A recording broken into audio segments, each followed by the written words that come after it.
చెంబ మారు వేషంలో పని మనిషిలాగా రెడీ అయ్యి ఆటో దిగి అమర్ ఇంట్లోకి వస్తూ ఉంటుంది. రాథోడ్ దగ్గరుండి చెంబాని ఇంట్లోకి తీసుకొని వస్తూ ఉంటాడు. ఎవరు రాథోడ్ ఆవిడ అని చెప్పి బాగి అంటూ ఉంటే అప్పుడు రాథోడ్ కేర్ టేకర్ అట మిస్ అమ్మ అని చెప్పి అంటూ ఉంటాడు. కేర్ టేకర్ ఎందుకు రాథోడని బాగి అంటూ ఉంటుంది. ఉదయం నుండి సాయంత్రం వరకు నేను ఒక్కదాన్నే కదా ఉంటాను అని చెప్పి బాగి అంటూ ఉంటే అప్పుడు అమర్ అందుకే నేనే తనని రమ్మని చెప్పాను బాగి.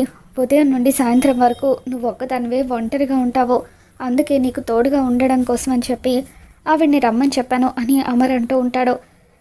ఇక దాంతో అప్పుడే అక్కడికి వచ్చిన పిల్లలు చెంబని ఆశ్చర్యంగా చూస్తూ ఉంటారు. అంజు చెంబాని గుర్తుపట్టి నిన్ను ఎక్కడో చూసినట్టుగా ఉంది అని చెప్పి అంటూ ఉంటే మనోహరి టెన్షన్ పడిపోతూ ఉంటుంది.